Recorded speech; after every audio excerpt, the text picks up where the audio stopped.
Sounds All right. good. I'm gonna go live, everybody.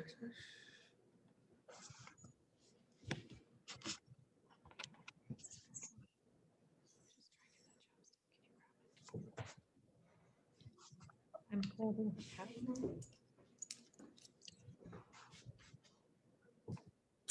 That's not for you. You can sit with us if you're quiet. All right, all right. I think we are All live. right. Let's see. Yay. I think we're good. Good. Oh, wait. Okay, hang on. Wait, go to recent posts. New activity, and then first day on the internet, friends. There we go. All right, welcome. All right. First day on the internet. Okay. Hello, everybody. I'm Asia.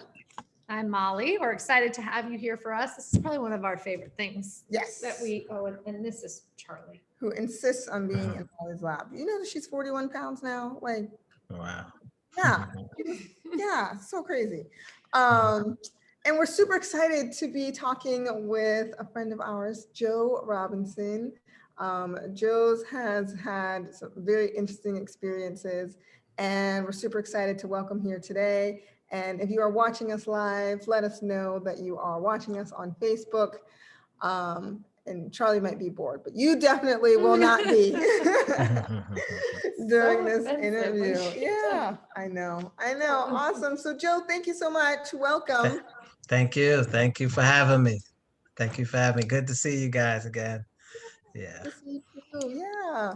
So Joe, what I wanted to do is just have you give a little introduction, a little background on just on you and like what you're up to these days, and then we'll get into it just so people can have an idea of who they're talking to. Okay. So again, Joe Robinson, and trying to think where to begin. I'll just tell you a little background information about me. So I'm from originally from East New York, Brooklyn, very rough and tumble section of Brooklyn. I'll just say that it remains that way.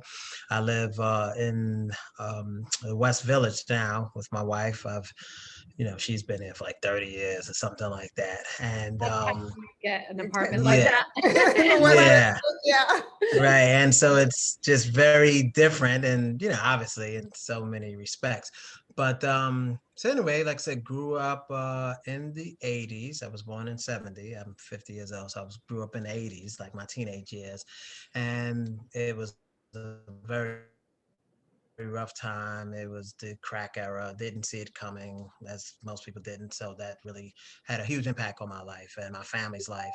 And as a result, at some point, I got involved in selling drugs. I'm not proud to say that, but I felt at the time like I was on my own. My mom wasn't present. My mom actually succumbed to drug addiction, and it really devastated the family, like literally devastated the family.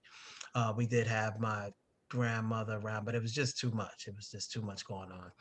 And so, to make a long story short, so I ended up like I said, getting involved. Not immediately. I went to college and then my girlfriend got pregnant and then dropped out of college and then resorted to selling drugs to make money to try to be the best dad I could be. I thought that was the way.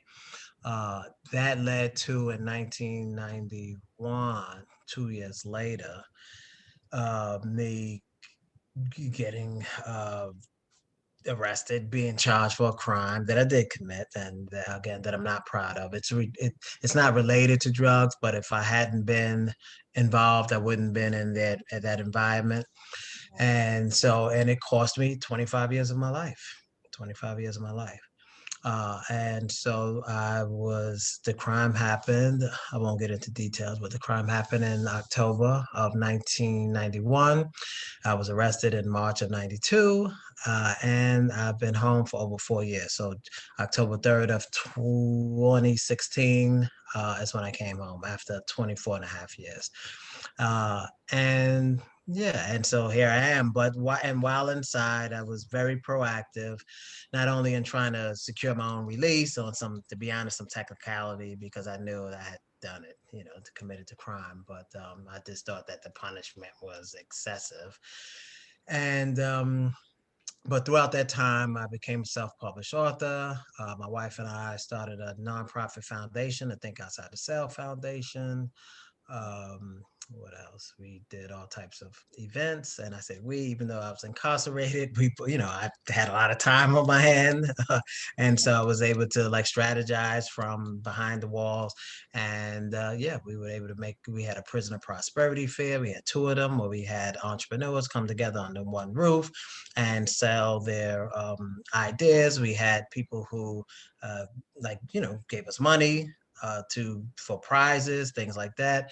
We had a huge, I think it was in 2011, a huge uh, event at Riverside Church, which is I think it's a world-renowned church.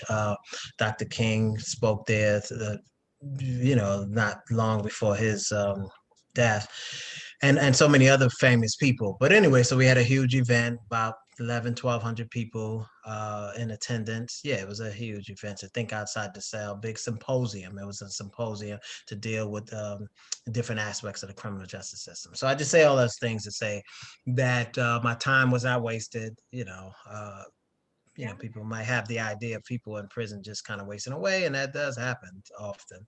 But that was not my story. And just like the title of my book, Think Outside the Cell, my I did not see myself as belonging in prison. I mean, meaning that I knew that I deserved some time, but I didn't buy into the idea that I was like inherently bad or anything like that. And so I was always literally thinking outside the cell, and that's how I came up with the title. So since then, should I go further? Or do you have any questions? I'm not sure because I can go. Yeah, Yeah. this is so great. So we have a few people watching. They're mostly saying hello and thank you so far. Okay. Thank Um, you. Thank you. Thank you.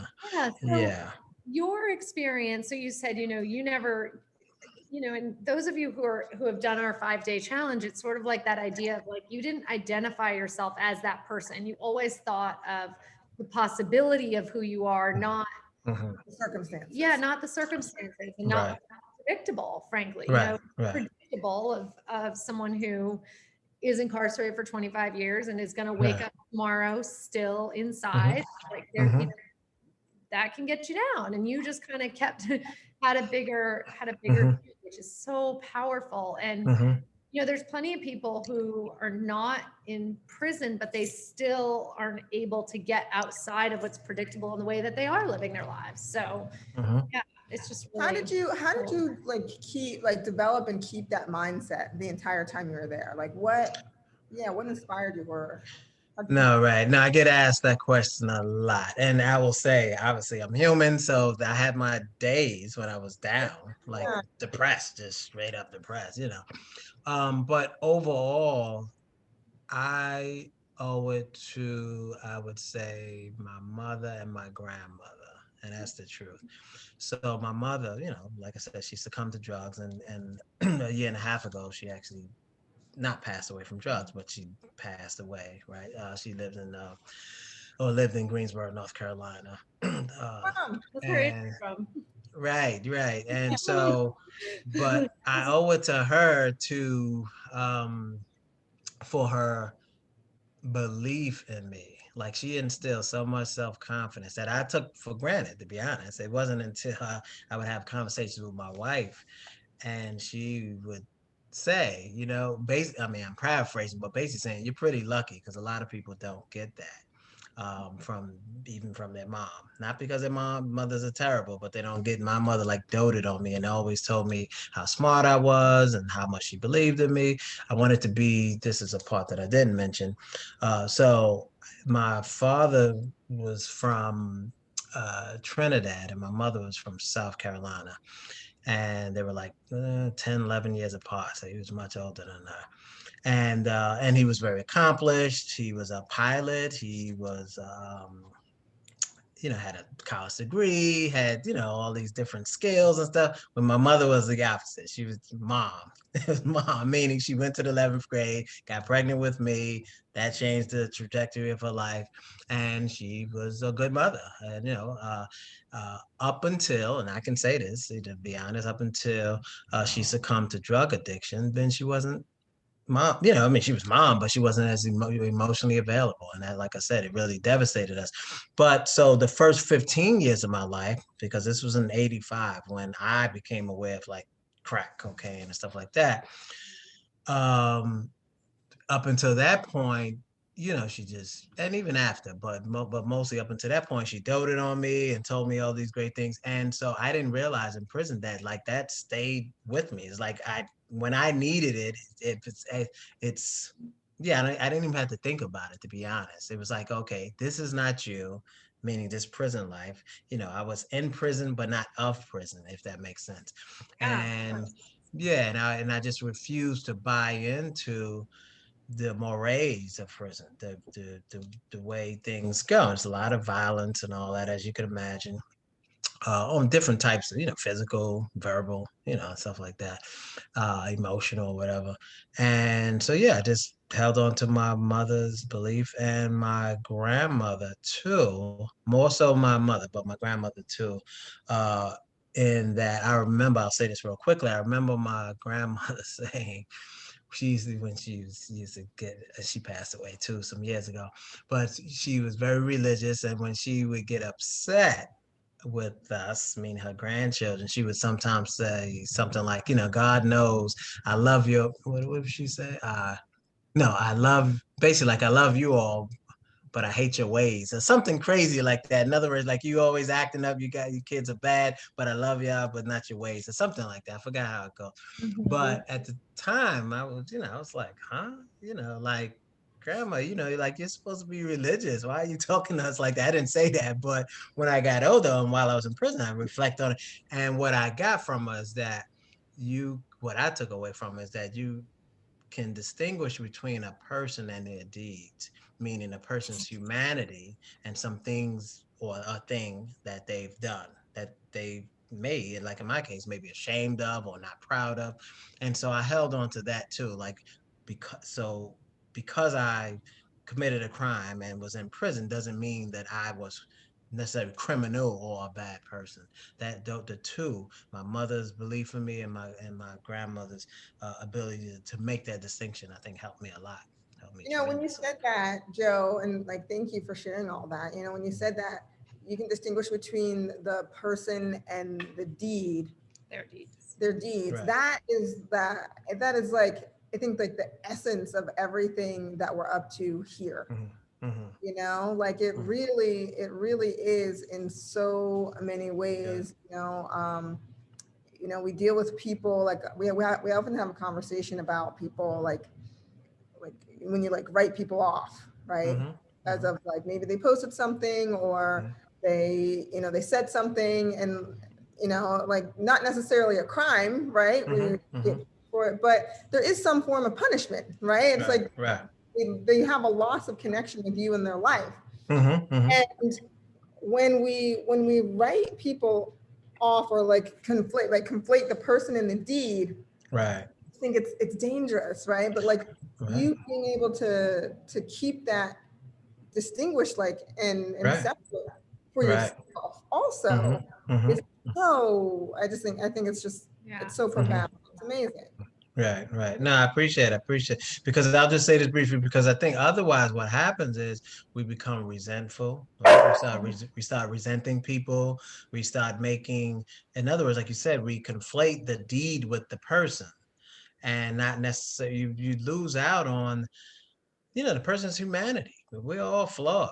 And I'm not even getting religious. I'm just saying we're all flawed. We all have some stuff, you don't have to commit a crime to have hurt somebody, or to have been insensitive, or to have blinders on, or whatever the case might be.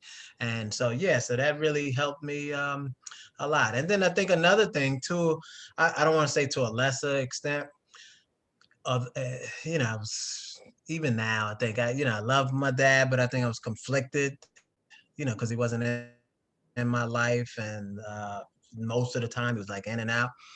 But the fact that he was accomplished, this is a black man, like I said, from Trinidad, who was born in 1941, who, man, his mom, my grandmother, brought him over to the States when he was very young.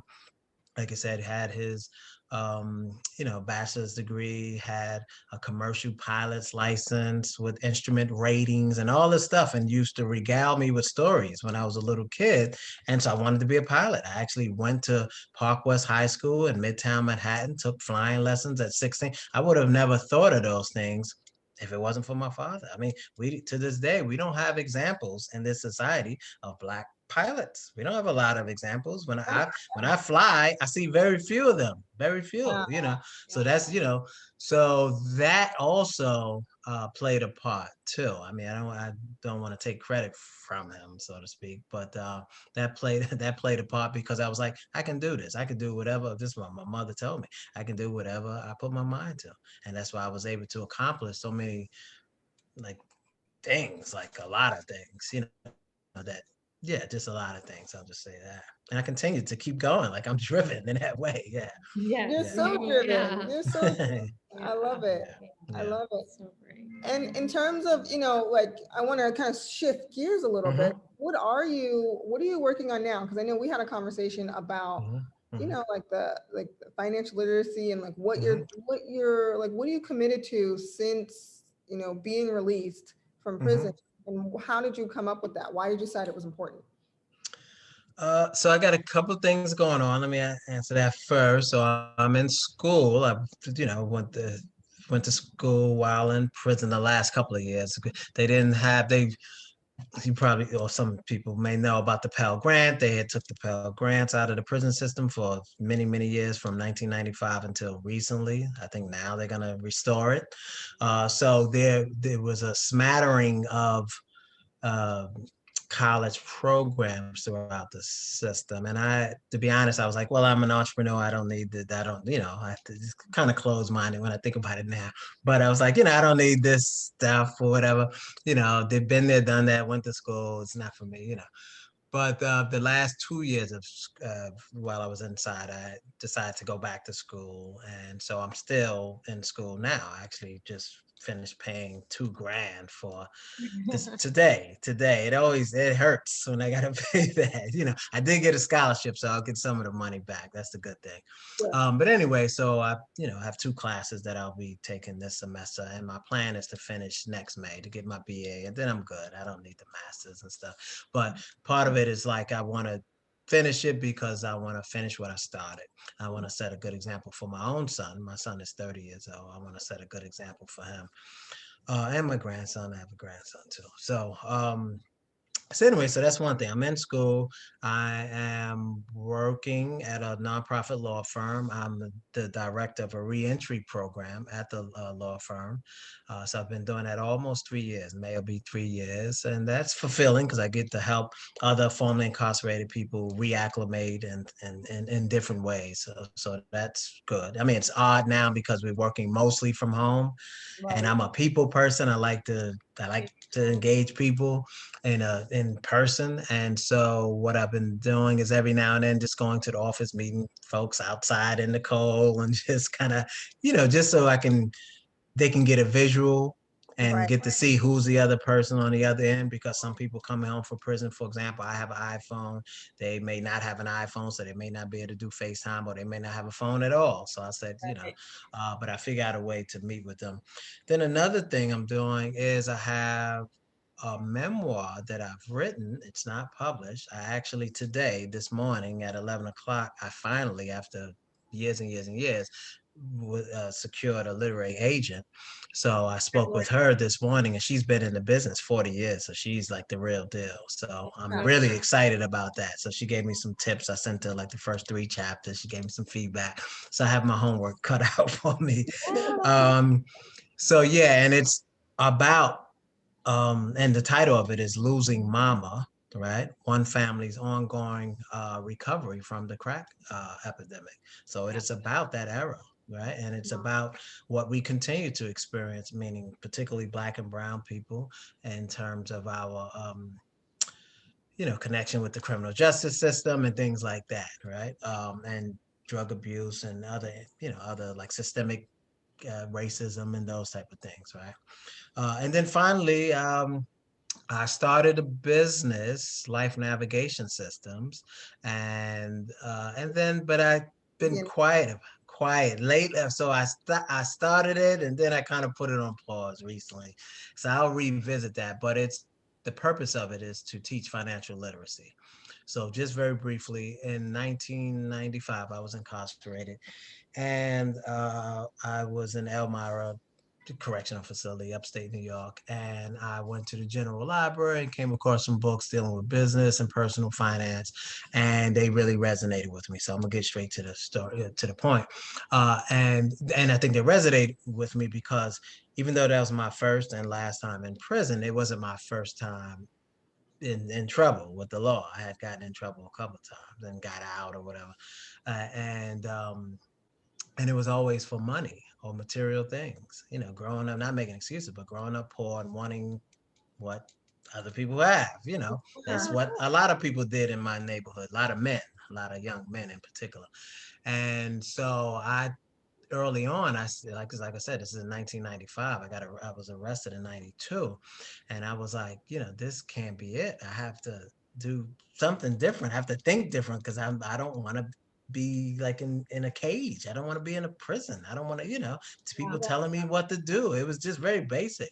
Yeah. And so it really resonated with me. I always been good with math, and so I took to investing. And even while in prison, I started investing in mutual funds until they caught up with me and said, "Hey, you can't do this." And I was like, "Oh, I didn't know I couldn't do it because I wrote it, not a check, but there's a form you fill out. Then the business office in the prison sends it out, and they said, "No, you can't have mutual funds or stocks and stuff." So that sucks because I'd probably be pretty wealthy right now. Yeah, Like, you that get would, all the time to yeah. watch trends. Yeah, right. So, Yeah.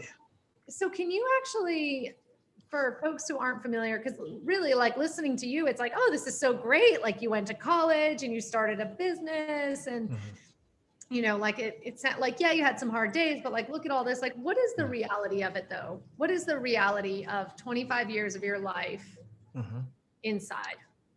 The reality, that's a very good question because as I started off earlier saying it wasn't always, I mean, it wasn't good at all. You just make, I say you make lemonades out of lemons, what I'm saying.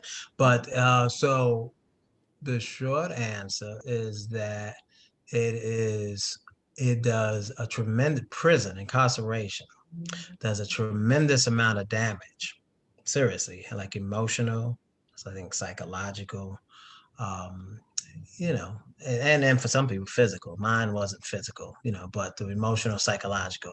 So one thing that I've talked about on different panels, I've written about, I've been on uh, other like podcasts and stuff like that with my wife. We talked about post incarceration trauma, for example. And so one thing we used to say, when I say we, meaning me and a couple of my friends, we used to sometimes say to each other while we were inside, we said, man, this is like some crazy, fill in the blank, some crazy stuff, this experience.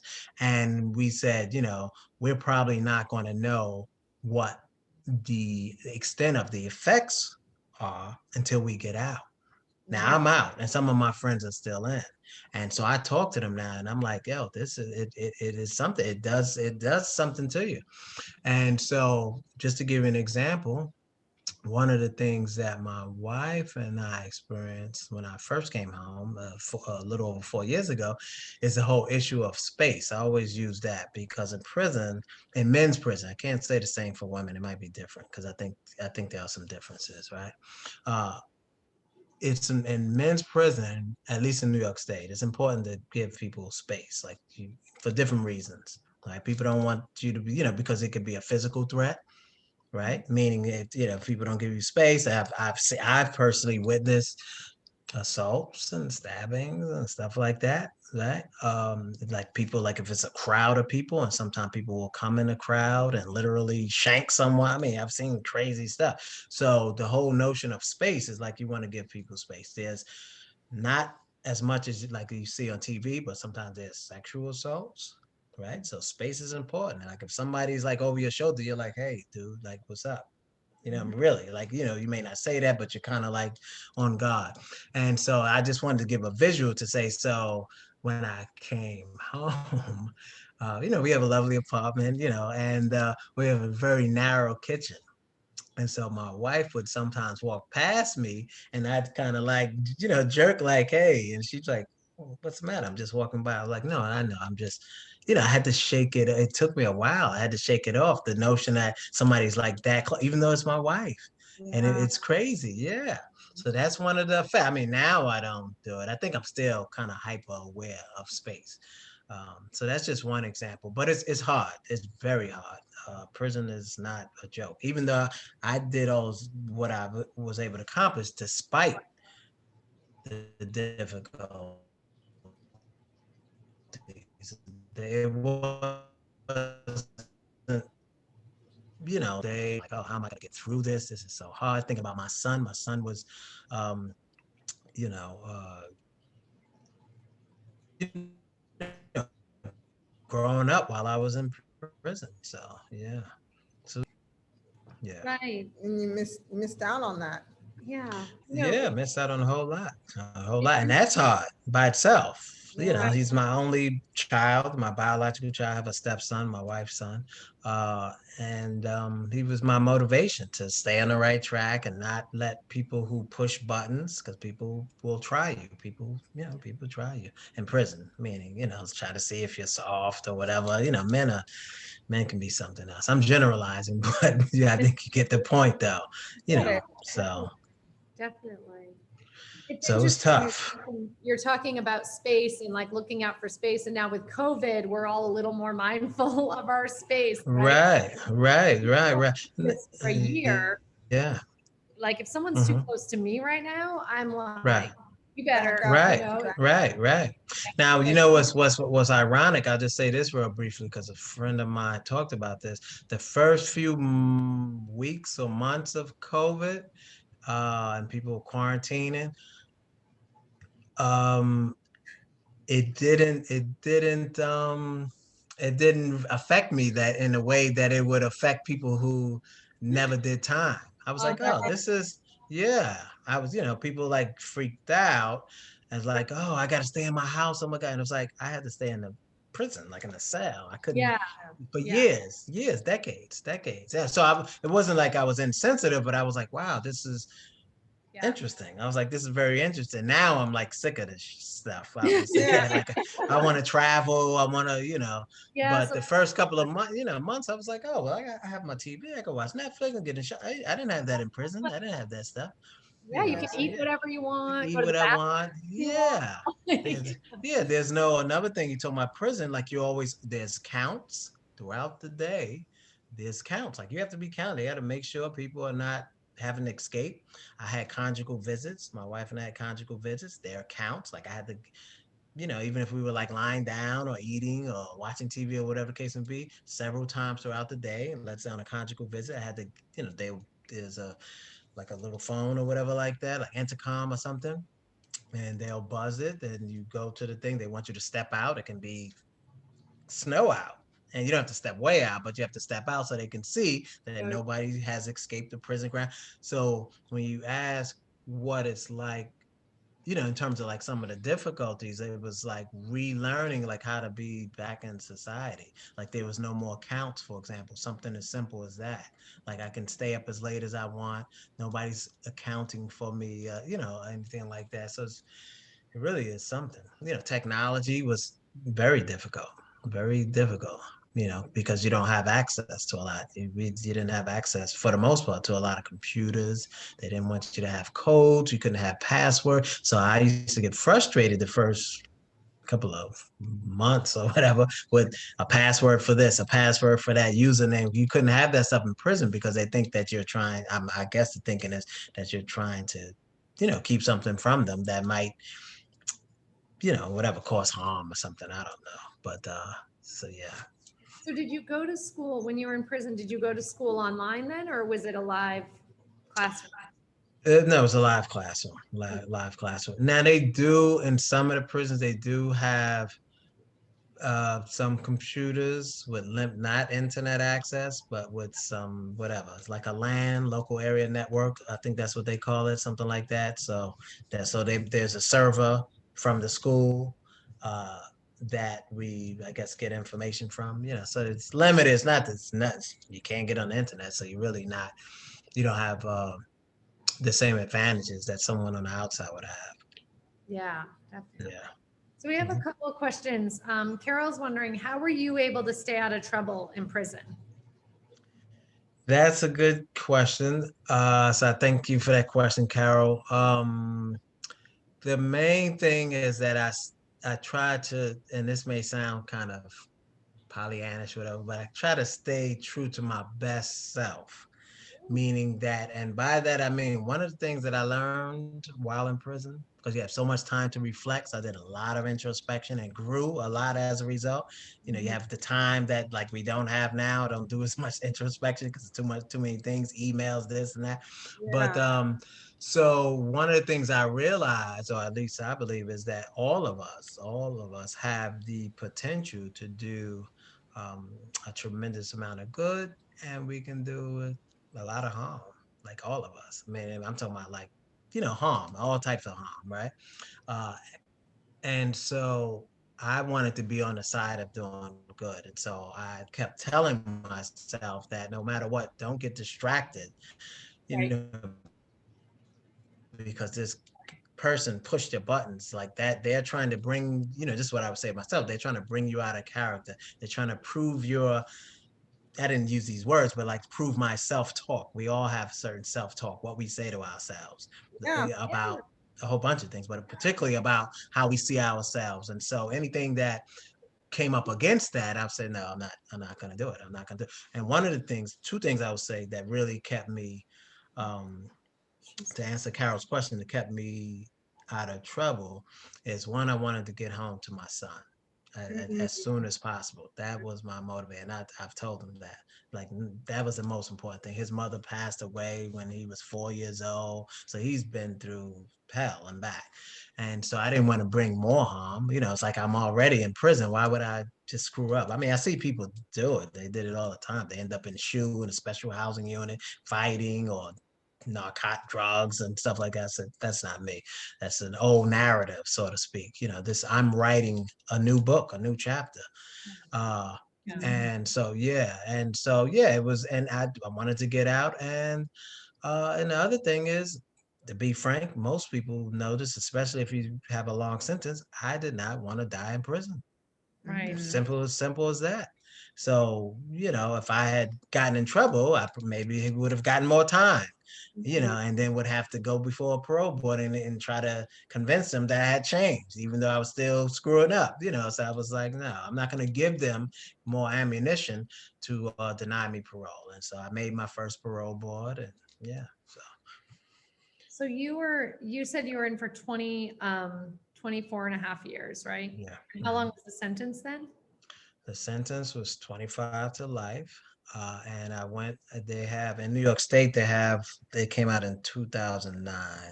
They came out with something called a limited credit time allowance. So you can earn 6 months. I was like, gee, thanks. But it did matter. At the end of the day, it did matter. But there was like 8 different criteria. If you meet any one of them, then you could be eligible for the credit. So I got the 6-month credit. Otherwise, I would have done 25. And and then when you have like a life sentence, you're not guaranteed to be released. So I know people who have like a sentence of 25, they end up doing 35. There's no exaggeration. It happens all the time. So I was one of the fortunate ones who the first time around they released me. So yeah. If you were, we have another question here, and I want to just ask you this first. If you were in charge of reforming the criminal justice system, well, specifically the prison system in this country, having experienced what you've experienced, what would you do? You said in terms of reentry or? No, reforming the whole prison system. Oh, the whole system. Well, yeah, it's a good question. Would you change it slightly? Would you like? Yeah, well, let me say this. Some people, talk about abolishing prisons. I'm not against it, but I will say this in all fairness. I do believe that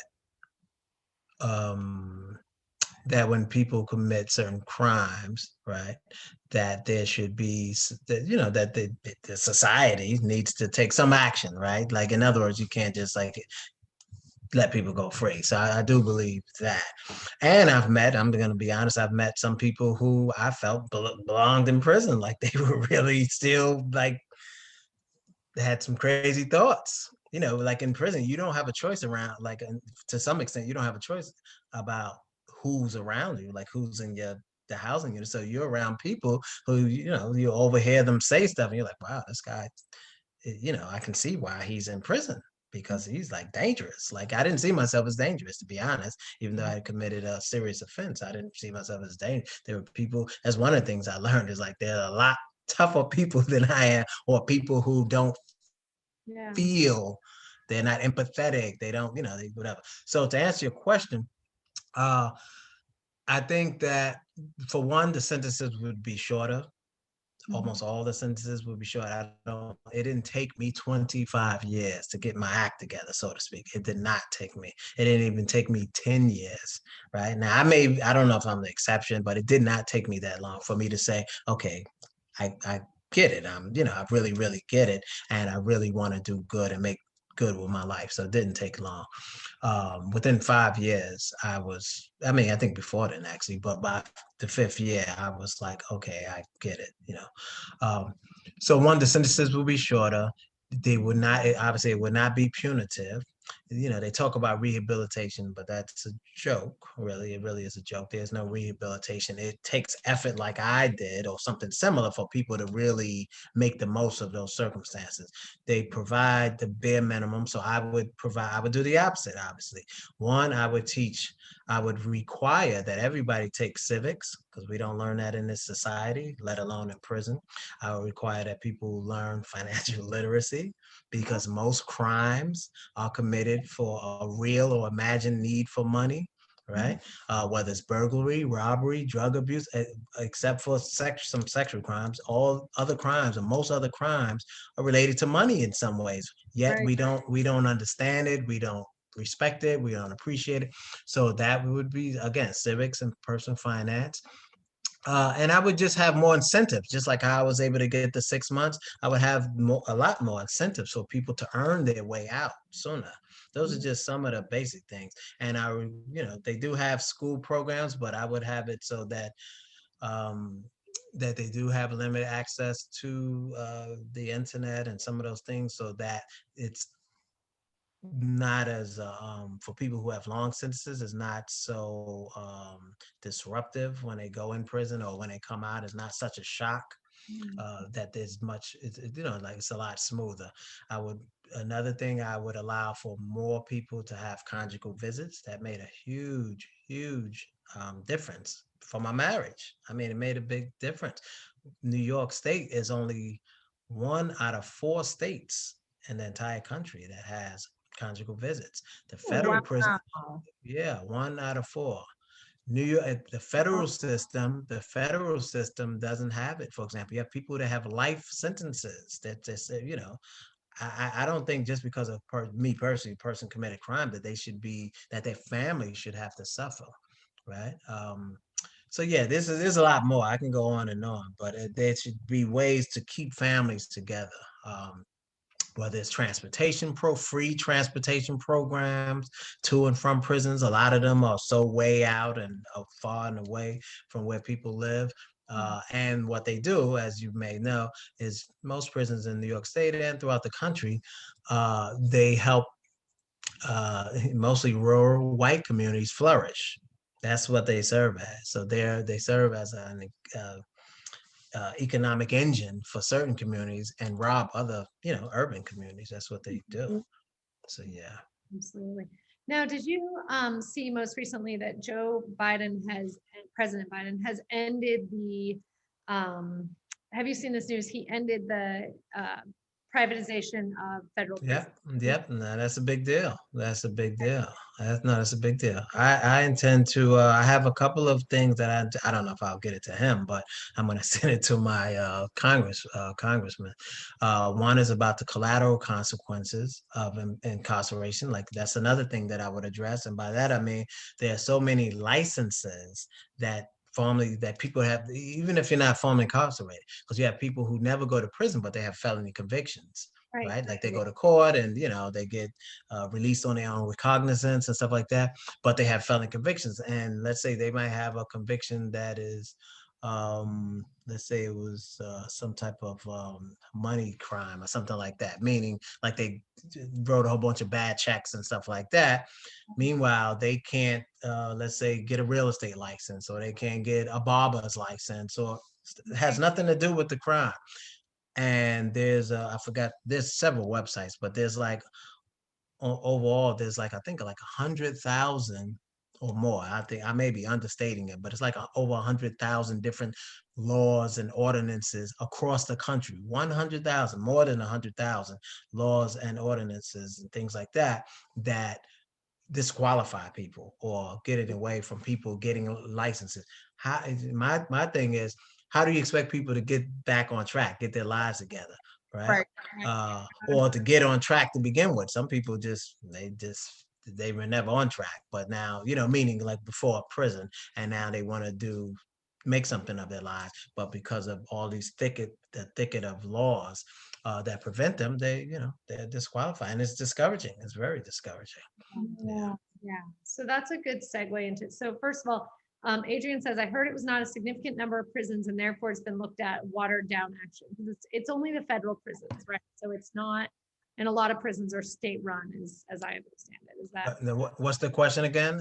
I'm sorry, that the ending the privatization of prison right now, it's only being done federally. It's not only federal. Yeah, it's only right. And most prisons are state prisons. Is that most prisons? Yeah, most prisons are state prison. And I'm not sure if there are private state prisons. There may be. There are companies that have them throughout the country, but they are private entities. But yeah, the state doesn't. I don't think the state contract, and at least not New York State, doesn't do that. They don't have like private prisons in New York State. Oh, interesting.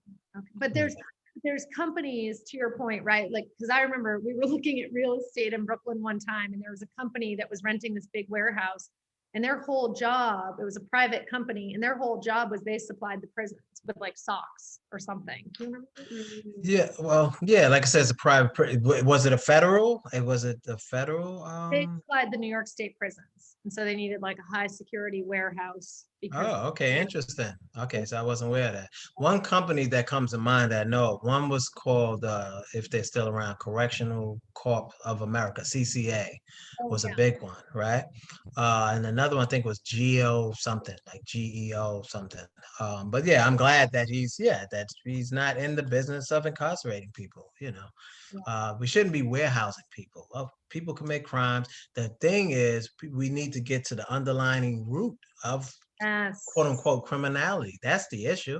So again, if you start talking about, and some people might say, well, people make excuses. No, poverty is a real thing, and poverty makes people do all sorts of things. Imagine wealthy people commit all sorts of crimes. So imagine what it does for people who don't have money.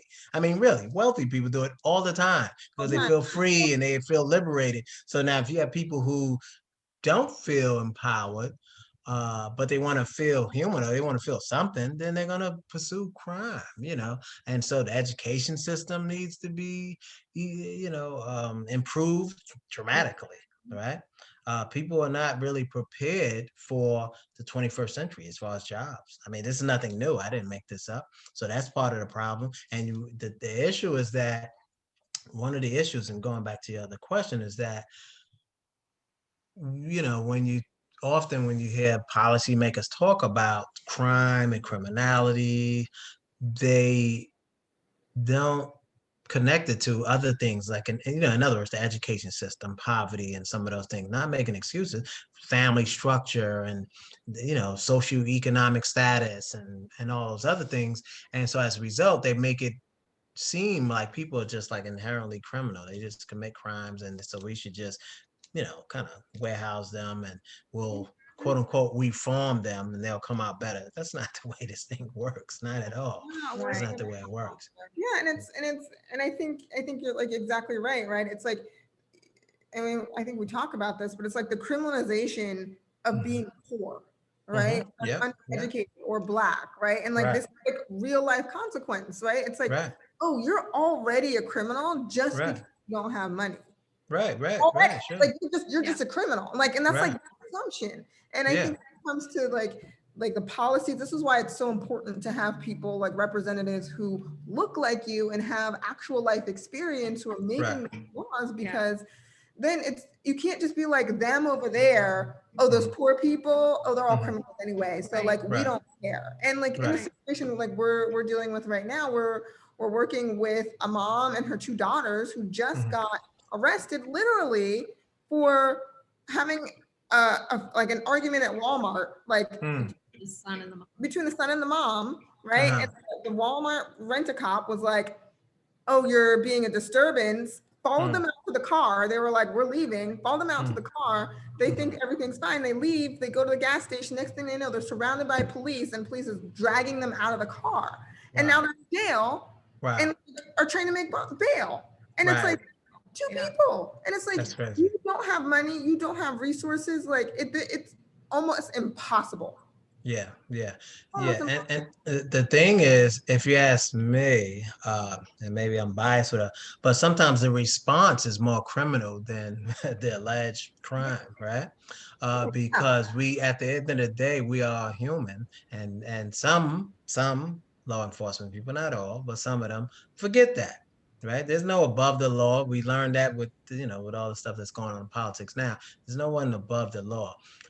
And so, yeah, to your point, it's really unfortunate, and it's such a waste. It's sad on a lot of levels. It's a waste of taxpayers' dollars, right? When you have somebody who's going after somebody who's arguing with their mom or whatever, and what's the crime? Why are you surrounded by police? No one was assaulted, right? No. From what you told me. So why those resources, time and money and fuel and whatever and everything else could go to where it's needed, to where it's needed. Yeah.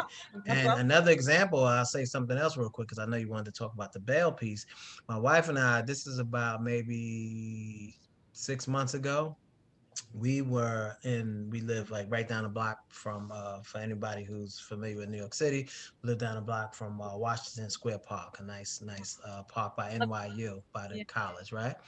And we were sitting in the park, and there's a woman, we've both, we've seen her before, a black woman who is homeless and who has some mental health issues. Clearly has some mental health issues. She was, disheveled and all that, and and I've seen her around. She doesn't, for the most part, doesn't bother people, but she overdresses. It was really a sad picture. But anyway, so she was mumbling to herself as she does sometimes, saying, how do you say it? In other words, you couldn't make out what she was saying, right? And so I don't know if someone called the police, because sometimes the police are in the park or whatever.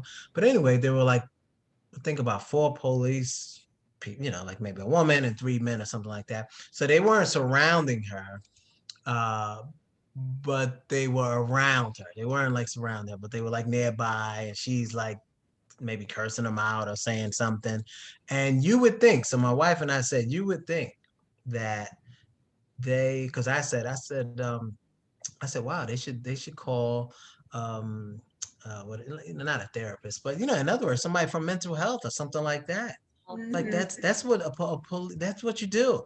But they just kind of like were like kind of laughing at her, kind of like it was really unfortunate. Yeah, kind of like like she was a nuisance, right? She was a nuisance to them. Now, again, if you're talking about what I would do with the criminal justice system, because it starts with the police and the DA, right? Way before a person it starts with what's going on in the community, actually. But my point is that you, in an ideal situation, they would say, ma'am, like talk to her as a human being. Ma'am, can we help you? And if she curses them out, then they would call someone from mental health, have the person come talk to her. If they have to take her in or whatever, but she wouldn't be arrested. They'd get her some help. They'd get Yeah. her some help, but they didn't do that. Now imagine if that same woman had brushed up against, assaulted, or something like that, a person, especially, I'm just going to be honest, a white person, because she's a black woman, Mhm. then they would have, then their training and some of their biases would have kicked in the gear, and they would have said they wouldn't have had to think about it. We know what to do. This is what we're trained to do. They would have hauled her off, and so it's things like that that make me, that's very frustrating, to be honest, very frustrating. So Yeah. yeah. Anyway, I just wanted to share that. Yeah, no, I think you're absolutely right. I mean, it does play such like a big role. And I'm in this group, and I think about, and one of my team members was like, what if police were seen as like guardians, right? Mm-hmm, As mm-hmm. opposed to like the possibility of guardianship, as opposed to this notion of like, like correct, Overlords. yeah, and like Yeah. getting criminals. What if it was like this idea of just like being guardians? Like that to Right. me feels like something, and sounds just like so much more Yeah. like encompassing, and It's there's more much, humane. yeah, like possibility, Yeah. Yeah. Yeah, Yeah. what's interesting is growing up in a small town in New Hampshire, that as a white person, that is how you're raised to think of the police. Mm. As they are the people who are there to help you if you need help. Like there's very little conversation, literally a town of 1,400 people, but there was very little conversation even about the police getting the bad guys. It was really like the police can help you. You can always go to the police. Oops, if you drive too fast, the police will pull you out. Like they were never, Right. Right. it's like we weren't even raised with the context of like those guys, Mm-hmm. are going to mistreat you for one, but also that even that they're going to enforce a law. That's just not the Right. context that you get. It's like Right. they're going to. No, that I appreciate you saying that, because that shows the dichotomy, the difference in the worlds that we live in. Mhm. Yeah. Right. We can have, as you can imagine, like we live in, like I said, my wife has been in this building for 30 years and she owns the apartment. So most people say, oh, is she renting? No, it's not rent. She owns it, and I said to say, so as you can imagine, we are one of the few Black people in the building.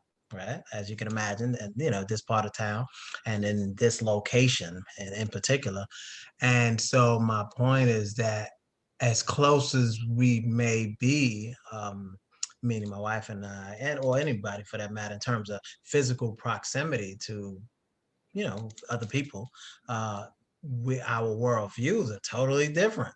Yeah. Totally different. We're not living the same reality, the same thing. So I appreciate you saying that, because it's so real. I'll say this very briefly. Yesterday, was it yesterday or the day before? I think it was the day before, on one of my Zoom calls for work. We have an outside diversity consultant. She's really good. And so we had a call, like I said, about 2 days ago. And so one of the paralegals, um, who's from India, and she was saying, well, like I don't necessarily feel really comfortable going to some of the supervisors or even my colleagues. They're all, she said something like they're all white, and so I don't know if they kind of get what I'm coming from when I make certain points. They might think I'm just bringing up a whole bunch of gripes and stuff. So one person said, well, you can come to me where, and I like her, this woman, she's from the South, a white woman, young lady. And I believe her that she was like, well, you can talk to me, like she was like, we're the same. And the consultant said, in a nice diplomatic way, like, well, no, you're not the same, because you're a white woman and she's a dark-skinned Indian woman. And just because of the society we live in, she didn't say it like this, but people make preconceived notions and people get treated according to the preconceived notions. So it's a real thing. It's a real thing. Yeah. Yeah. So So we had another question. mhm. Questions. One was, what was the most difficult part of reintegrating after release? You talked about the iPhone. Yeah, the technology. Well, I think it was a couple of things. One was the technology, no question about. Not so much the phone. The phone was kind of fun, like, oh wow, it does all these things. They didn't have iPhones when I went in. Just think how long I was in that long. They did not. Right, Well, they didn't right. have the internet when you went in. They did. Barely. They did not have the internet. That was in 1995. It was Yeah. a waste so much. I read about it because I tried to stay abreast of stuff, and I would have my wife, download a bunch of stuff. But so technology, like I said, mostly the username, password, because I kept forgetting. That was like literally frustrating, man. Because I can say this now, it made me feel incompetent. Right. I wasn't used to feeling incompetent. I was always a good student. I continue to be. I felt inadequate, like literally, like, oh, I can't figure out this basic stuff. I mean, it was like infantilizing, to be honest. So it's I would have a visceral reaction. My wife would look like I was crazy. And I was like, no, I can't. It was very frustrating, like trying to remember these things, right? So that was one. Another thing was, like I said, the post incarceration trauma. And I just touched on it a little bit. I really didn't get into it in this call, but there's so many layers of that. And I literally remember we,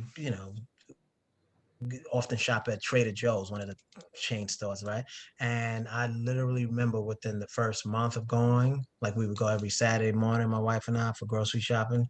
And I remember saying to her, like, it was a like almost like it was a, how you say, existential experience, where I literally felt like layers of the prison experience like coming off of me. Mm. It was incredible. I was like, we were shopping, I was like, whoa. And I stopped. I never felt anything like that, like on the inside. And I was like, wow, I just felt like a one layer just came off. Like I'm actually readjusting to the real world with people with shopping carts and this stuff that we take for granted. So that was really something. And it would happen every so often. I was like, wow, I felt another layer. I felt another layer. Right. And so I got lighter and lighter, so to speak, as time goes by, because it's one thing to go to Asia's point. It's one thing, and I'm not making everything about race, but a lot of things are about race in this country. And so it's one thing to be black and a black man, right, in this country. And it's another thing to, like I said, have a felony conviction and stuff like that. And so as a result, or for a black woman, as well, like there's some emotional and psychic or psychological armor, literally armor, that you have to be in this world. And it's something my wife and I talked about when we went to therapy. We went to therapy for a year. And I remember one of the therapists, a lovely person, and she said, well, something, she meant well, but she said, well, you are basically like you're home now, so you don't have to have that psychological armor stuff. So I respectfully said, I hear what you're saying, but no, I don't have the luxury. I'm a black man in America. I have to have psychological armor. And she got it. I wasn't trying to, like attack her or anything like that, but it got, so my point is that, so one of the difficult things was kind of letting my guards down, letting my guards down. So yeah. Yeah, absolutely. Man. Wow. Oh, we love talking to you. I know. This hour went by too fast. I know. Yeah, yeah. Go for a little less than an hour, and and sometimes as we go through the time, I'm like, how are we on time? And we usually have plenty of time now. I'm like, oh, I know. Right, right. I definitely want to, like, This we're going to is so come back, have you back at some point, because, like, I think, like, want to talk more about this, like, post-incarceration trauma and what you've been, like, dealing with and working on and all that. Sure. Because I think it's so important, and it's things that we don't really think about, Right. and Right. I just want to say thank you for coming on, Yeah. sharing Yeah. your perspective and your powerful. experience. Yeah. You're welcome. People just don't know. Right, right. Yeah. So just let me know, and I'll try to squeeze it into my schedule. I But know. this is I know. It's so busy. yeah. So Um, yeah. One of the things we really want to do with this group always is to increase people's proximity, and oftentimes when people are released from prison, they're not open about that. They kind of just want to get on with life. They kind of just want to be like, that was then, this is now, man, Right. and so I think your willingness to be open and to share and to have people see this, to have this proximity and to understand. Right. And, there's a lot of people that just by listening to what you've said, you've shifted the way they think about people who break the law, who are on the inside. Right. It just Right. shifted just Right. by being, right? Because Right. your transformation is so powerful and Right. I appreciate it. Yeah. Yeah. yeah. Yeah. Got a lot of thank yous. Thank you so much for your Yes. Yeah. experience. You're welcome. Yeah. Next You're thing is welcome. very grateful. Yeah. People So love it's this. enlightening. Yeah, right. Yeah. It's so great, and I think Mhm. that yeah, it's just yet another reminder that Mhm. yeah, like you said, to separate the people from their deeds and Yeah, yeah, yeah, yeah. we We're can all multifaceted. Yeah, we're all multidimensional, multifaceted, and yeah. So yeah, it's more nuanced. It's not, you know what I'm saying? Like we're more complex than we're yeah, more complex than what meets the eye. So yeah. So Yeah. again, thank you for having me and letting me, Asia or Molly get in touch and we'll try to do it again. Yeah. yeah, Sure. do you have a link to your book or where people can get your book? Actually, I haven't. That's a good question. We haven't been selling it lately. I have copies at Okay. home though. I have a couple Okay. of boxes at home. Yeah, because I just don't have the time to really. I I know. keep telling myself that I need to stop saying that, but if there are people who like a handful of people who want books, if you get the information to me, I'll mail it. So I bet there are a handful of people who want books Yeah. here. Let us yeah, know in the Um, comments if you want it, and yeah, we'll set up yeah, some kind of like Venmo yeah. and absolutely. and get you Absolutely. get. Okay, we'll make it happen. Okay. Yeah. All Thanks so right. much, Thanks so All much. Joe. right. See, y'all take care. Thank you. Take All care. right. Bye bye.